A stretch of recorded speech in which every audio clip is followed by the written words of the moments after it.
Welcome once again to the Gaming News Canada show presented by Bede Gaming. I'm your host, Steve McAllister. With apologies to William Shakespeare, these are the best of times and the worst of times when it comes to the wild world of pro sports as we prepare to put October in the rearview mirror. For the first time in 32 years, your Toronto Blue Jays are playing in the World Series. Their opponents, Los Angeles Dodgers, are one of sports heritage franchises. The halfway mark of the NFL regular season kicks off this week on Thursday night, and both the NHL and NBA regular seasons are off and running. Last week, however, it felt like the games played second fiddle to three stories involving gambling. Miami Heat player Terry Rozier, Portland Trail Blazers head coach Chauncey Billups, and former NBA player and assistant coach Damon Jones were arrested, among dozens of others, as part of a widespread FBI investigation into illegal sports betting and allegations of rigged mafia-linked poker games. The National Hockey League was put under the microscope after announcing on the same day new partnerships with prediction market businesses Kalshi and Polymarket. Finally, about 24 hours before that NHL announcement, the NCAA rubber-stamped the green light for student athletes and staff on U.S. college sports teams to bet on professional sports. Those three stories lit the match in a firestorm of reaction throughout the North American sports media, the multitudes of human beings on social media, and the members of the Fourth Estate who regularly cover the business of sports betting and gaming. Hence our decision to invite, for what we'll call a special edition of the podcast, the man behind the Straight to the Point newsletter, Steve Ruddock, the senior gambling beat writer for coverage, Geoff Zochodne, and the man with his fingers on the keyboard for the Gaming News Canada newsletter presented by Bede Gaming, and who, a couple of months ago, was inducted in the Canadian Horse Racing Hall of Fame, Dave Briggs. Welcome, one and all. Good morning. Hey, Steve, I want to start with you because you've been covering the U.S. gambling industry in some form since 2009, I believe, back in your days covering online poker. I just wonder, that 48-hour news cycle that I mentioned last week, how does that fit with the major stories you've been covering the industry for, going on the better part of 2 decades now? Yeah, it's an interesting time because we used to have a little bit, the news didn't come out as rapid fire as it is right now. So it's, I recently called it the TikTokification of gambling news, right? So it's like one story leading right into the next one, where it used to be, Pennsylvania introduced the online casino bill. And then you could go behind the scenes, talk to some people, 3 weeks later, there's a hearing. There was a lot of time to really flesh out the details. And right now, it just seems like everybody's just bouncing from one story to the next. It's really hard to get what I would say is in-depth coverage of what's happening. We're hearing what's happening. We're seeing those instant reactions that you talked about. I used the term recently, instant experts just add water. And that's where we're at. We're getting all kinds of people weighing in on this, and then the usual suspects with their own opinions. You don't even have to read the tweets, right? You know what the pro side is going to say. You know what the anti side is going to say. It's a lot of just, okay, now we're on to the next thing. But this one seems a little different. The NBA betting scandals seems like it might have a little more stick to it. Hey, and Geoff, I think, last time you and I talked, we were talking about how there's just no quiet period in covering this industry any longer. And listen to Steve speak, it takes me back to when we started the newsletter back in February 2021, how, I was writing about Black Lives Matter and social issues in sport because there just wasn't enough gambling news to fill 1,000 words in a newsletter at that time, and we certainly don't have that problem these days. And I just wonder, given how busy you've been covering the beat it covers, what was last week like for you? Last week was very busy, but that almost doesn't make it an exception anymore. That makes it more just the rule that on any given week you're just drinking from the fire hose of news, and you have to. It's really put a lot of it's really made it very important as someone covering it to try to figure out, what is the thing today that is most important to write about, to analyze, to inform people about, because it may not hold up over the next 24 hours. There could be something much more important. There could be something that undermines what was just announced. And so it's become, you have to be very tactical and very strategic in how you're approaching just covering news, because it's nonstop. And I've tried to not lose the forest from the trees. I'm probably trying to make sure that I'm writing the most important thing I possibly can, and not trying to spend too much time on stuff that might be more iterative and not so consequential to the big picture. And that's always just a huge challenge, because the picture has not fully taken shape, and the the portrait that is being painted, I don't know where the borders are anymore. It's like going to the Louvre and finding out that there's actually a secret section to the Mona Lisa, that it's on the wall next to it. It's starting to branch out that way. So it's been a very big challenge, and I'm sure that's something that feeling is very mutual for a lot of people that are working in this industry every day now. Hey, Dave, you've had your fingers kind of in betting coverage for 30 years now. I mean, going back to your 1995 when you started as editor of the Canadian Sportsman, the Standardbred Racing magazine, and you've obviously have worked in the gambling industry now, going back to your days with Katina Media. I just wonder, like, as last week, like, where does that fit in terms of crazy stuff that you've covered with a betting slant? Oh, it's certainly right up there, Steve. When I saw it, I was not surprised, but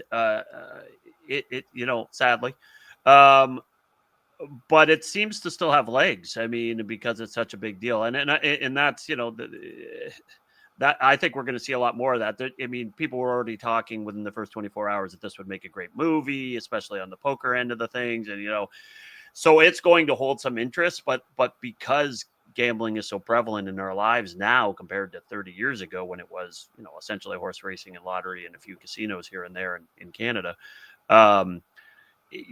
Today, I mean, people are so aware of it that story speaks right to the heart of, is my bet a fair one?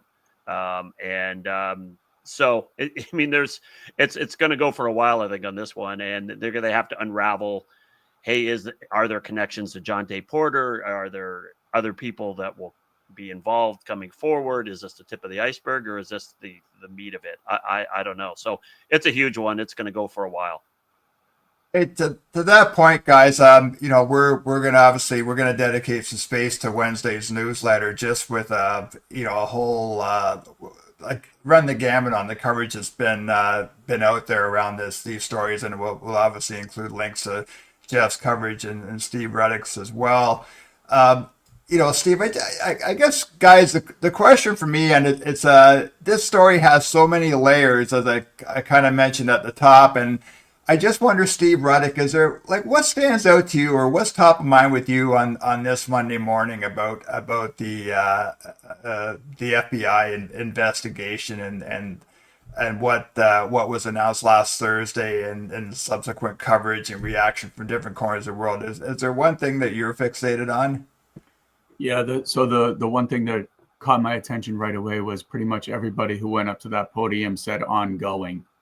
And I mean, if you've been around the world long enough, you know that the first few guys that get busted tend to be out of jail really quick or avoided entirely. And people go, well, how did that happen? Well, they cut a deal, right? So probably a lot of people right now are a little bit worried that they'll come up in the future subsequent investigations.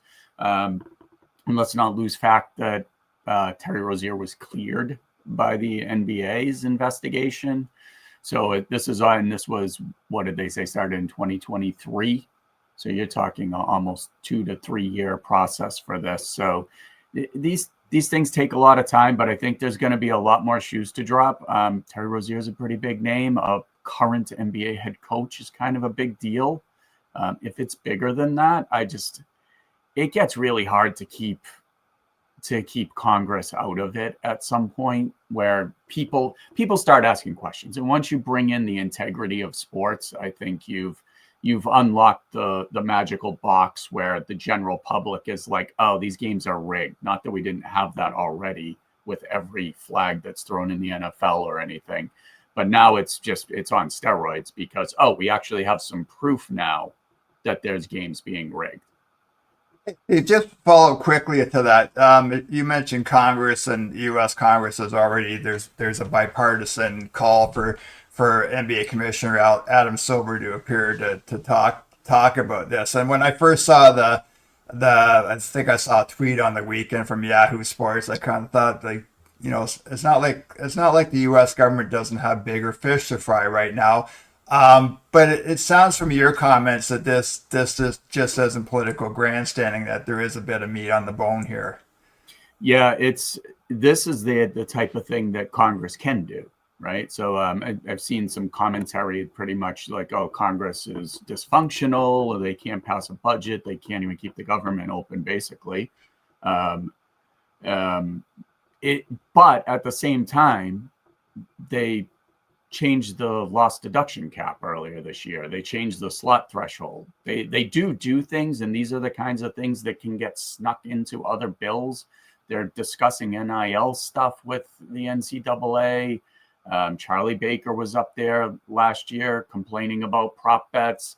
There are things that can happen, and when people don't take that threat seriously, especially this time of year, that's when I get a little concerned, because they're going to reopen the government and they're going to rush in and get stuff done. And we're going to get more 2,000-page acts that nobody can read, and who knows what is in those things. And if this is top of mind and the Energy and Commerce Committee has some type of hearing, and Adam Silver or one of the other invited people that's asked to testify says the wrong thing, it just opens that can of worms.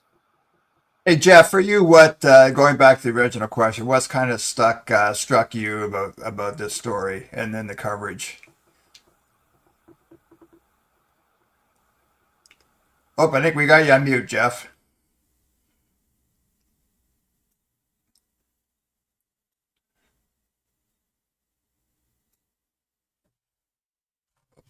There we go. There's multiple buttons to push to unmute myself. That's my fault. You would think after all these months and years you would figure it out, but some days no. So what stuck out for me is I think that's a really great point by Steve, pointing to the ongoing thing. There's bound to be more that comes from it. If you read the indictments, there are a lot of unnamed co-conspirators that are saying some very interesting things to some very interesting people, allegedly. And I guess that is the other point to make, is that this is all still technically alleged, and that the defense and the defendants will have their opportunity to try to counter what the government is saying here. But what the government has said and what the government is alleging is, very problematic in and of itself. And it was laid out in a very cinematic fashion by the government side. And, you could make arguments for and against them announcing both of these cases at once, because, one has to do with this illegal poker element, and the other has to do with much more of that alleged sports betting integrity scandal that we've seen in a few kind of different forms over the years. But then when you read the indictments and you see the names named, you can see there's a bit of overlap in there, and that, that's why it does make sense in some ways. But really the thriller nature of the allegations is what, of course, jumped out to me, as it probably jumped out to a lot of people, that what's being alleged in there is just very, cinematic in some ways.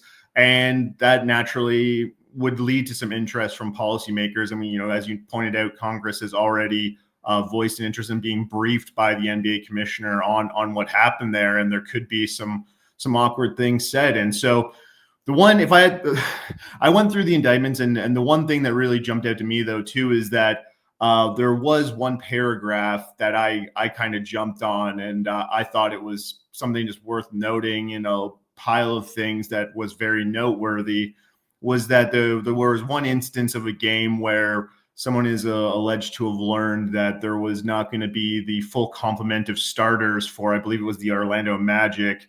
And then they took that information and used to make a 5-figure wager with what the government says is an unlicensed bookmaker, which is, you could say that is an illegal bookmaker if they're not licensed. And that was sandwiched into these allegations that have to do with information being passed on and being used at, state regulated sports books, both online and, physical ones. And so that goes back to what Steve was originally talking about, is that the ongoing nature of it. And if we're now producing information about wagering with unlicensed bookmakers as part of an investigation that probably stems, at least in part, from suspicions that were raised by regulated bookmakers, and it's getting to that unlicensed element as well, that could produce some really interesting information and allegations as we go forward. And also, too, just kind of goes back to the heart of, I'm sure, an argument we're going to have, or a discussion we're going to have around here about, the worthwhile nature of regulating sports betting, because it produces this kind of information. And if there were no regulated sports books, there is still the opportunity and the potential for scandal through an unlicensed bookmaker, as this indictment alleges. If you've had a chance to digest this for about 4 days now, your thoughts? So many things. And I mean, even go back to Steve, my thoughts as a sports fan, what does this mean about sports? And, I'm older, and so I'm not really a prop bettor. And I've always been a little wary of it. And it's just old thinking of, I want to enjoy the game for the game itself. Other people enjoy the thrill of wagering on individual little elements on it. That's never been my thing. So, we need to have a discussion about prop bets. And of course, eliminating them doesn't solve the problem. Prohibition doesn't work. People just go to the illegal markets to do those things. But can we be, I think one of you, perhaps was Steve or perhaps was Geoff, you've both written some great pieces about this week already. We have to be smarter with which prop bets we're offering. And basketball in particular is problematic because of the nature of the sport, because of the fewer, you have fewer athletes on the field of play at one time. So we have to think through some of those things, but the regulated market is always going to be a better place to do that, because there's some record of these things. There's some way you can improve things. But I'm a little, I'm having a sports fan naive moment that, everything's changed now. And it has been forever. It's been changed forever. It's just now this is so obvious that it's changed, that everything, it makes me question everything. And I don't really love being in a world like that. So what does the average consumer think is another thing I've been thinking about the last little while. The big bettors are always going to find the thing that they want to bet on. But one of the things about regulated gambling was bringing it to a smaller level, bringing it to an average consumer who enjoys the thrill of gambling on sports, which can be amazing. But what are they thinking today? Are they thinking, I just can't do this anymore because everything's rigged? I hope not, but because we know it isn't all rigged. But, I'm also thinking about, I've had some conversations in the past with the Canadian Ethics Institute, the Canadian Center for Ethics in Sport. And always the line is, you have to worry about the guy who's a struggling amateur athlete and somebody placing, is he going to be a tennis player that double faults on purpose to take a, side money? You shouldn't have to worry about the wealthy athletes. And here we have a case of, wealthy guys, successful people, Hall of Famers who are allegedly involved. But if it's proven, then it makes me question all of that too. And you don't know the motivation. We've got mafia stuff in this allegedly. Wow. And so I'm thinking that's where my head is spinning, is on all of these things. Like, why would a guy who has had a Hall of Fame career be involved if he's involved? Everything's changed. So I think that another of these death of naivete is what's kind of the overriding theme for me of, and maybe that's just my problem I have to get over. But yeah, those are the biggest issues. I keep thinking about this, like why and how, and is nothing real anymore? So that's a little bit sad that way, because sports are such an amazing outlet, Steve. We all love them, right? Just look at the emotion that people are putting into the Jays, in this country. It can make your life better, but these things kind of hurt that. So those are the overriding things I'm thinking about. Ready to accelerate your digital growth? Bede Gaming delivers a market-leading platform with best-in-class products driven by secure, cutting-edge technology. With an open API platform, robust integration suite, and unlimited configurability, you can achieve the ultimate end-to-end customization for your iGaming ambitions. Bede Gaming is your partner for success. Get in touch at bedegaming.com. Steve, I just wonder if you had a chance to talk to operators in the regulated industry in the U.S. And again, you've been covering this industry since PASPA was overturned back in 2018. I mean, is this somewhat of a seminal moment for regulated gambling, or a come to Jesus moment where maybe there do have to be measures put in place, as both Geoff and David mentioned, that there has to be the policies changed around prop betting, or there's a lot of talk the last 72 hours around media. As I see Craig Carton was out talking that ESPN needs to divest itself from ESPN Bet, and Dan Wetzel on ESPN.com and Bruce Arthur for the Toronto Star kind of wrote similar columns, or has similar takes, in essence, that this regulated sports betting's been a fast-moving train, and sport leagues, were willing to take the money, and media companies were willing to take the money, and there just wasn't enough thought put into the possible ramifications of this industry.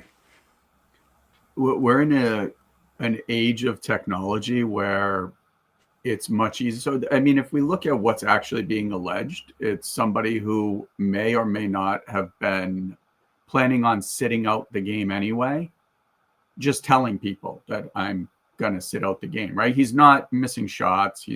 We don't know, we don't know how deep this goes, but we're looking, these bets didn't exist. So back they say this has been going on forever. Look at the Black Sox. Well, the Black Sox, you have to get 8 players to purposely throw a game, right? We don't know what Pete Rose was doing. He may have just been betting, but back in the day, you had to throw the game. You had to, or point shaving, the Boston College point shaving scandals. And some of those scandals, when they come out, they're like, they didn't shave the points properly, right? It didn't work out.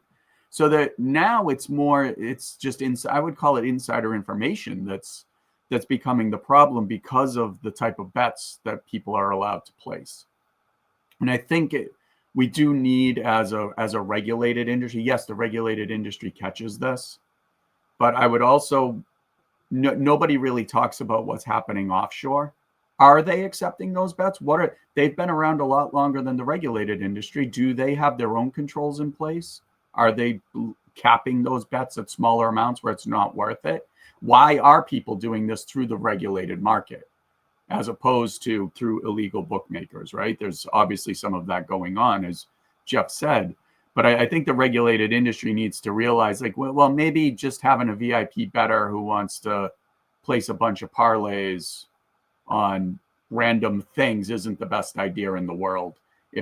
I always said this when the Jonte Porter thing came out. If you had asked me what sticks out to you, I'd be $80,000 on Jonte Porter unders. Right. And this doesn't immediately say, no, we're not taking that bet.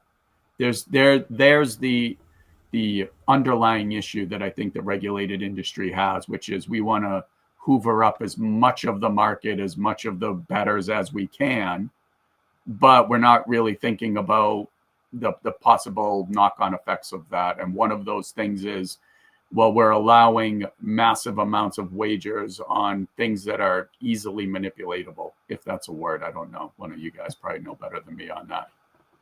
Hey, Geoff, you want to riff off that? Yeah, it's the inside information angle is a really interesting one here. And in the indictment, there is discussion of information that was passed on to a bettor that ultimately was proven not to be accurate. The player who wasn't supposed to play played. And it's kind of a funny moment in the indictment where the bettor then goes back and says, I want a refund on this information. And allegedly won the refund. And then the answer back being like, no, that information was good. Don't, we're okay here. And so, yeah, like that is a big thing where it's, the points of weakness here are, there's so much more vast where it could be what a player thinks is a very innocent comment made to someone who they feel like is trustworthy and who may not be as trustworthy as they think, and just letting that information then slip. And I think too, these allegations are sort of the same vintage as what we saw with the Jonte Porter incident. Some of the Jonte Porter incidents are actually included in the indictment. So it suggests that we're still operating in a time frame, and these allegations are being compiled, and these indictments, charges being made in that same kind of era where, the Porter incident had yet to come to light. And so for me, I'll be interested to see, what happens in the next year or 2 years from now, if we're seeing more allegations being made after all of this information has become known. Because I think it was ESPN, they noted or they reported that one of the high profile players, information on him had been passed along was LeBron James, and you can't get bigger than LeBron James. And as part of their reporting, JJ Redick, the coach of the Lakers, was asked about this. Obviously, he would have to be asked about it. And he had said, he told media that they had already had 2 meetings that year on the league's sports betting rules, independent of what had been going on, with this investigation. So part of this all coming to light is that it now, creates a very big, bright example and lesson for all players, for all staff involved, that this is the kind of thing that can happen, and that you need to be on your game off the court when it comes to, dealing with friends and family. Even you have to be very careful and guarded with your information. And these are hard lessons to be learned. But the question now is, are they being learned? Because we're still kind of looking back in the rear view a bit. And we'll have to see if everyone kind of got the memo on the new state of things, that, you don't want to be part of another announcement like this, because it's even if the charges against some of these defendants are not, they're thrown out, they're disproved. The fact that they're being made at all is just not, I would think it's just not a very comfortable position to be in for a player, for someone whose livelihood depends on people thinking that you're on the up and up, that you're giving your all on the court, on the field at all times. So, that's just one really, I think that is a really big thing, where it's these very small things that can lead to very big things.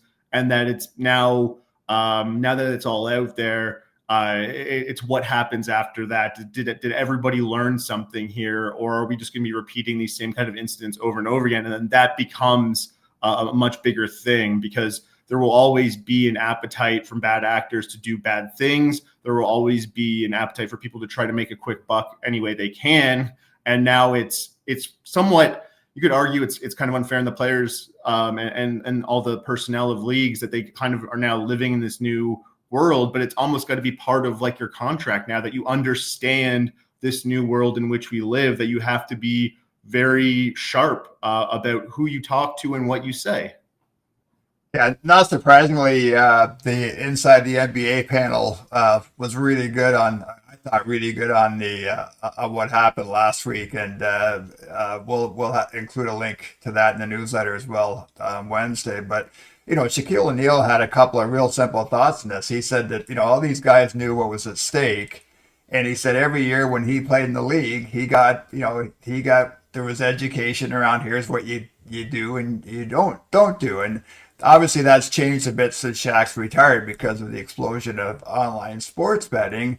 But Dave, I'm sure you'll be familiar with examples of cheating in the horse racing industry in the past. But is this an opportunity where the whatever sport you're in, whether it's a horse racing or the NBA or the NHL or Major League Baseball, but the leagues are going to have to just crack down even more on this kind of activity and get the message out? And the player associations, I would assume, would have to be involved in this too, that there's going to be zero tolerance on these kinds of examples. Yeah, absolutely. And it goes back to a theme I've talked about a lot, which is education. Much more needs to be done. Educating consumers, educating athletes, educating teams. And I don't know. I'm not there, but I know when the first round of gambling violations came up in the NFL, there seemed to be a common theme among some of the players that these rules were not well explained to me because there were a lot of complexities to it. Like, if I bet at the team hotel on golf, am I running afoul of the NFL's laws? And that struck me as, hey, they didn't go far enough on education. And it seems as if there's been some stories lately that they've doubled down and done a little better. But I think everybody needs to do a little bit better on that front. And the money exists there for them to do better. So that's the first part. Yeah,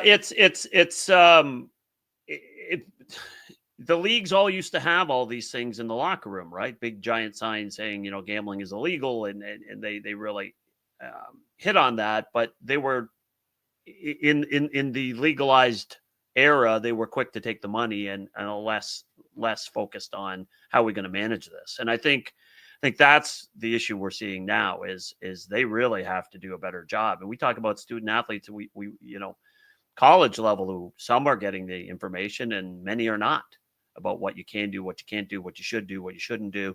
So, it goes back to something I've written about many times. I think we need to start having that as part of a general life skills course, mandatory in high school for grade 9 people. If you're an athlete, this is what happens if you get involved. If you're better when you're of legal age, these are things to be aware of. And I just think that may help avoid, problem gambling issues as well. So there's a whole lot here, but the leagues need to do better for sure. The players need to take this seriously. And if they didn't notice from last week's news that this could be a really bad thing to get involved with, they're not paying attention. Steve, do you think that might be a wake-up call for athletes? And again, Shaq talked about this, and I think the four of us have been around long enough to know that betting's been going on with athletes for years. I mean, players go to Vegas in the off season. They play cards on the airplanes. When I was covering the Blue Jays back in the '90s during spring training, everybody went to the Greyhound track in Florida after the Grapefruit League games during the day. This isn't a new phenomenon. I mean, the new part is, I think Steve mentioned it at the outset, is the digital online side of it. But is it maybe last week, Steve? Is it kind of that moment where everybody wakes up and smells the coffee? Unfortunately, I don't think so. I mean, we're dealing with young, rich people who are used to taking risk and pushing to be the best they can. They have different mindsets. The mindset to become a professional athlete is, most people just don't get it. So, but a cousin of mine played in the NFL, and I remember a friend of his from high school. We were talking one day, and he said, "Yeah, we would all be at a graduation party drinking, and he was running around the town park doing his 2-mile run that he does every day." It's just a different mindset that most people don't get. And you see it in just other off the field behavior too, right? Like the driving 150 miles an hour down the highway, and the risks they take seem calculated to them. So I don't really think that any amount of education is going to prevent them from gambling. If anything, it will make them maybe a little smarter about how they gamble. But I've made this point before. Sometimes when you explain, here's what we need you to do, it becomes crystal clear how to get around that specific barrier. It's almost like a roadmap to, well, if you wanted to do this differently, here's how you would do it. So there's a lot of nuance to how we deal with this. I think on some level, a lot of the regulations we've put in place are useless. What Dave brought up about gambling in a facility versus if you do it on a baseball game, if you do it on golf, is it okay if I'm in the parking lot of the facility? What are we doing? Right? Like, what other than confusing people and making them not care about the rules? But if you give, I think, a clear set of, listen, it's obvious you're not supposed to do this. But at the same time, I think it's really hard to police somebody limping on a Friday night and people see him out and about, because they do live in general communities, And it's hard to not be like, oh, I know something. I don't think he's going to play. He was in a walking boot when I saw him at the grocery store, right? This is kind of what we deal with. So it's a really tough situation, I think, for the athletes. They're young, rich people, and some of the rules, like I said, just don't make sense. Why is an athlete not allowed to? For a long time, they couldn't go to Vegas if you're in the NFL. Like that was a violation. That makes no sense. All you're going to do is push that person to a mafia run poker game because they want to do it. Let them do it above the board. And I think if we scoot into that topic, the NCAA betting change, I think, is a good indication of that. Like on the surface, you're like, oh, that I don't know if we should be legitimizing betting on other sports. But at the same time, it's like, yeah, here's what we go ahead, get your fix this way. Make sure we're not doing it the illegal way.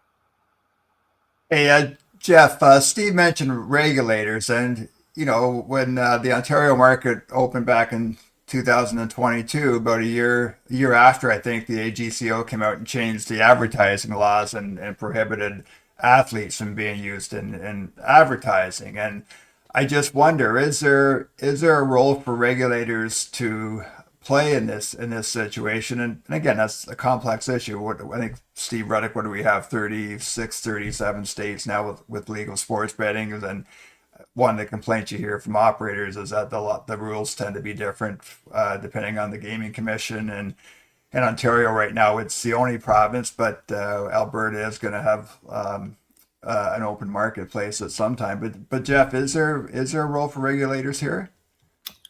I think that regulators, insofar as the legislation that governs them and the forms of gaming that happen in their state are allowed to insert themselves, will very much want to insert themselves in some ways. And we've seen it play out over the past year and years before that in a bunch of different ways. One example that jumps to my mind right away is, and this goes back to what Steve was talking about before when it comes to, what is what should be permissible to be bet on, like the types of betting markets we're seeing is in Ohio with they're taking a long look at what we would call micro betting markets, particularly in the wake of the suspensions of the two Cleveland Guardians pitchers. And they haven't formalized what they're doing, but they got very real pressure from the governor of Ohio to prohibit those types of micro betting markets, whether it's what will be the next the outcome of the next pitch in a baseball game. You could also extend that to what will the next play in a football game be, a run or a pass, that sort of thing. So I think to the extent they're allowed to participate and to try to get their arms around any given situation, regulators will get involved, and that they do see a role for themselves. To what extent they should do so is kind of like the big thing here. And that goes back to what we were talking about a little bit ago, what Steve brought up, where there's that trying to find the right balance between giving people the stuff they want to bet on, but not giving them so much that it creates these, problematic situations. And it is still a balance that is being figured out. And in some ways, it's being driven by the business side of operators. The same game parlay is a very potent tool for generating revenue from sportsbook operators. And to make it especially potent, you have to have a lot of legs in there from the bettor. You need to provide them with a lot of things with which they can get tripped up on it as they make one single bet, right? And that could be some very, relatively esoteric stuff on unders on players who are further down the bench they're not the first person you would bet for an anytime touchdown or something like that, but somebody that might be, that you personally think you have some kind of insight into how they're going to be used in that game. And that goes just to a larger point too. I was kind of thinking about as we were talking here is that, we're talking a lot about, the athlete and the operators too, but for bettors as well, we had a really interesting situation just last week with Lamar Jackson and his injury designation for the Baltimore Ravens, where that betting line went on, the lines went on an absolutely roller coaster ride around whether or not he was going to play on Sunday. And, I could envision some kind of situation where you're a bettor who's not potentially privy to any kind of inside information or anything like that, and you're just trying to divine the tea leaves on your own, and you make a bet that falls into a bucket of potentially suspicious activity that is being generated by someone you're totally separate from, you're separate from, you have no idea about, but since you bet on that side, you might get a long look at your activity from your operator, potentially gets elevated somewhere else. And so it's just it's really a Pandora's box of things you can go into here. And there's just there's a lot of different ways to look at it, including from just, the integrity side of it too, but then also too, just from the total nature of regulation and trying to provide a product that people want to use as opposed to something offshore, and trying to, capture as much activity as you can. Hey, Dave, there's 4 journalists in this podcast, and I want to start with you on this one. And again, we discussed it before, I think, amongst the 4 of us, about just media coverage of this brave new world of gambling. And I just, your thoughts on, do you think this story's been covered fairly, and do you think that there is a better understanding of this landscape now across the media than there was? I think it's a little better. I mean, some of these things that they're alleging are relatively clear cut in how they're alleging them. It's so they documented, a lot of it's salacious, the poker side especially, all this technology that was allegedly used to scan cards and cheat and all these things. That's caught a lot of attention. Does the general media, I mean, there were so many stories and I didn't read them all, so I don't know. Steve and Geoff might have a better take on this, but certainly there's a little bit more of an understanding, I think, than there was a few years ago about legal versus illegal. And I actually, one of my takeaways from why this is a thing that law enforcement is pursuing is probably more, we all know this has all been going on in some level from the beginning, long before legalized sports gambling. But because there's such a proliferation of gambling, I think law enforcement feels pressure to pursue these things and pursue them publicly to try and show consumers that they're doing something about it. So that was a takeaway I had too, that would they have, gone to this level 20 years ago, 25 years ago? Maybe not as much as they did last week, but it's a huge story. So again, I think it's huge because of the personalities involved and the money involved and the fact that these were not fringe athletes. Jonte Porter, some people, you understand that he was a fringe NBA player. So you go, okay, what's the motivation for this guy? Well, the motivation is he doesn't make a lot of money playing basketball, relatively speaking, to other people. This was such a, here's people making a ton of money or have made a ton of money. So yeah, that the media, to go back to your media coverage, relatively fair, but the fact that it got such widespread coverage, what's the impact then on the sports gambling world, and what's the impact on professional sports? That's really the question. Is, I don't know a person who isn't aware of it. So it's not like a lot of things that have gone on in the past where we all talk about it, but the general public doesn't. This one is so big, it's talked about everywhere. So that's what I think they're starting to get it better, but the lines between legal and illegal are always going to be blurred for people who come in once or twice a year to write a gambling story. Yeah, Steve, your thoughts? Yeah, to piggyback on what Dave said, I think the coverage is definitely better now. I think it's more nuanced. I don't know if that's better for the industry, though, because now we're getting into a space where the arguments against are a little more, they're better stated. So the pro side is still using the same talking points. The legal industry uncovered this, which is true. But at some point, the average person, the average reader of The Atlantic, the New York Times, the Boston Globe, those were 3 places where I saw stories on this, isn't considering, the legal industry is what's uncovering this. They're saying I'm seeing a proliferation of betting scandals, especially in the outlets that are like, here's the list, because it's growing. And it's like, to everyone's point, it's not just Jonte Porter, who people are like, doesn't he play for the Blazers? Like, no, that's his brother, right? So that it's getting to the point where it's, wait a minute, what is going on here? Because we used to have a scandal, once a decade, once every 5 years, there'd be some type of thing about some betting scandal, typically college. Now we're talking about the pros. So I think the talking points that are being used with the legal industry is uncovering this aren't as landing as well. I think the other side's arguments are getting better. And I think there's going to be some type of tipping point where people look at it and say, well, you might be uncovering it, but you're also the cause of it, because you got an ad on every 30 seconds. You're doing this. You're allowing these bets. So I don't.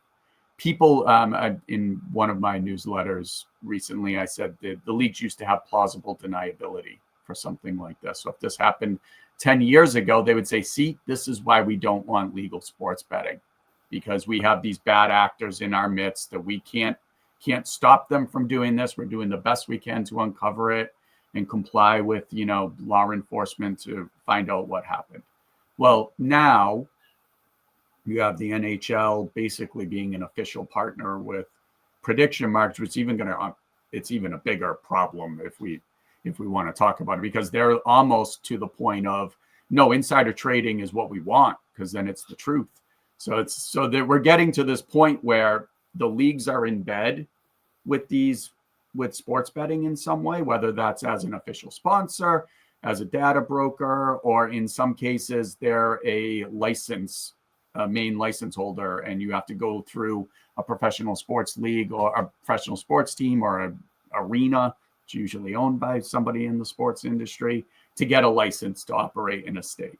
So at some point, that plausible deniability is like, well, wait a minute, you're involved in this now. You're not just this, as the law enforcement people who spoke said, the sports books were the victims, right? So yes, they were the victims of this criminal enterprise, but at some point you have to say, well, wait a minute, you're involved with this. You guys are all in the same. You're all swimming around in the same swimming pool. Whether you know each other or not is another story.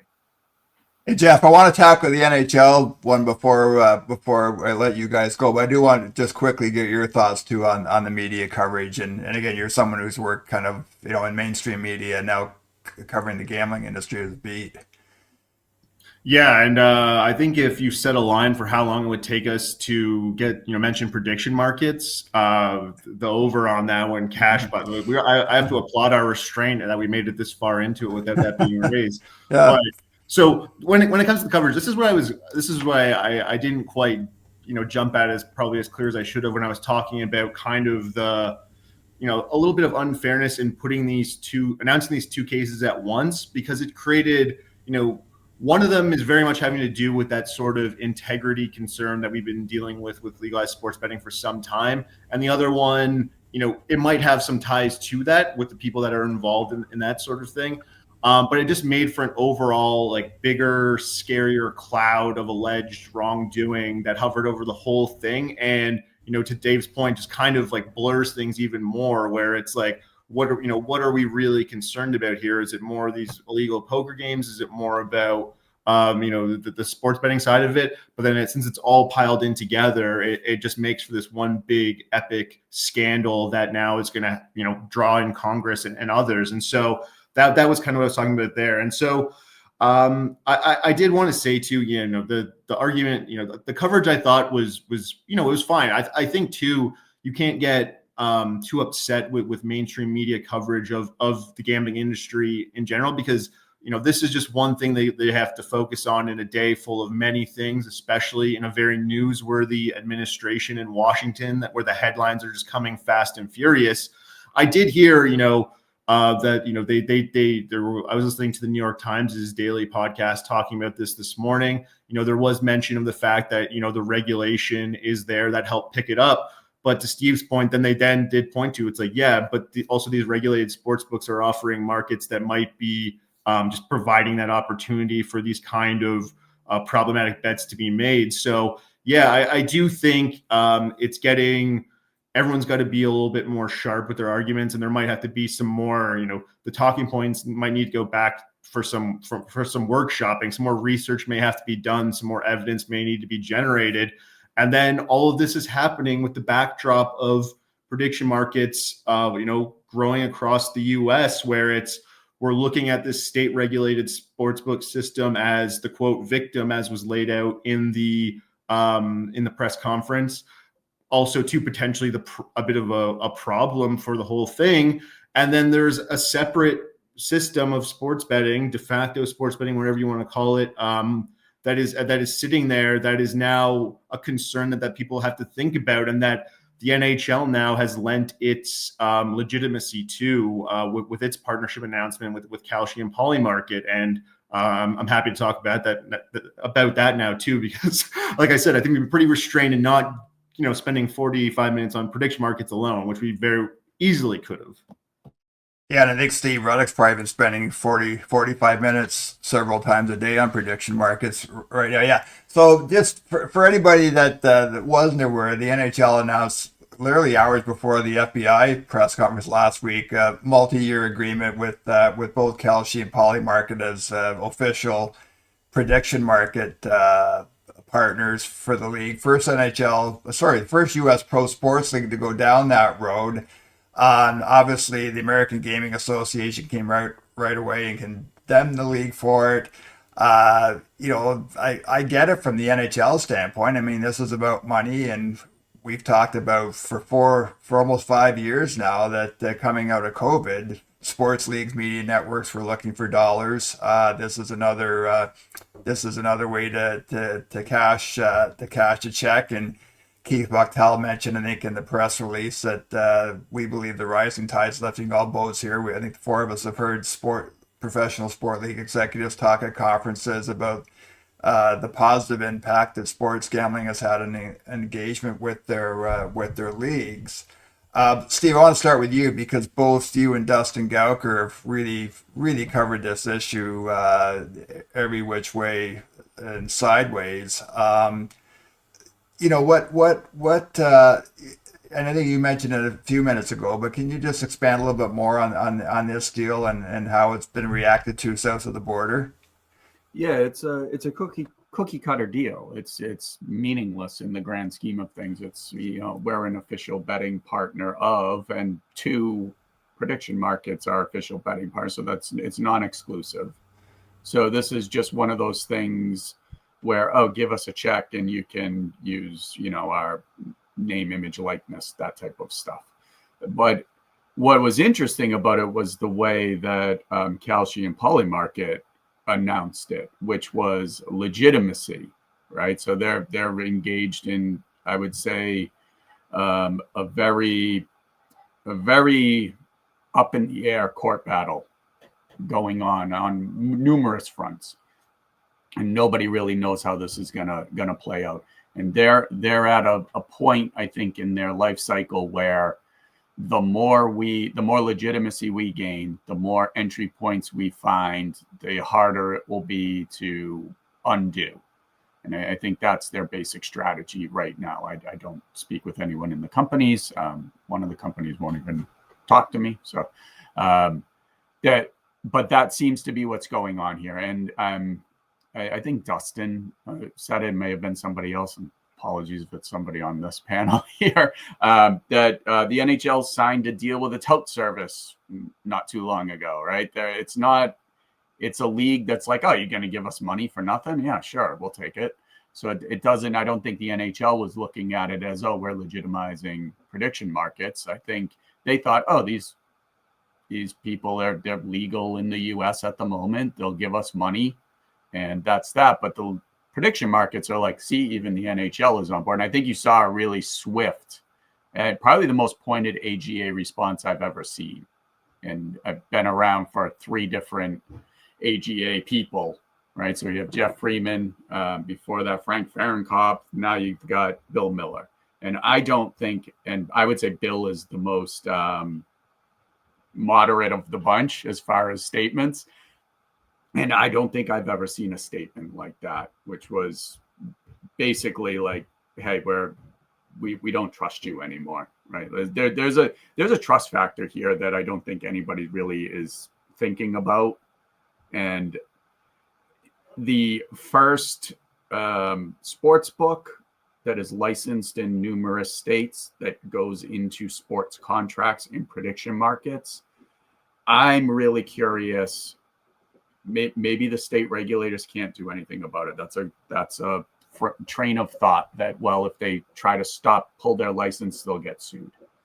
But there's a trust factor here, and nothing is permanent. I was talking with Andrew Kim on my podcast about this. Nothing is permanent as much as you want it to be. And at some point, the rubber's going to hit the road on how this goes. I've never seen relationships strained like this. This is, I would say, if anybody's familiar with it, California card rooms versus tribes. This relationship is getting really strained really fast, and those don't get repaired very quickly. So I think that's one thing. NHL, I think they'll come away fine with it because eventually the sports books need their branding. But it seems like the deeper we go into this prediction market rabbit hole, the more varied these tunnels are becoming, and the groups are getting further and further apart from working together.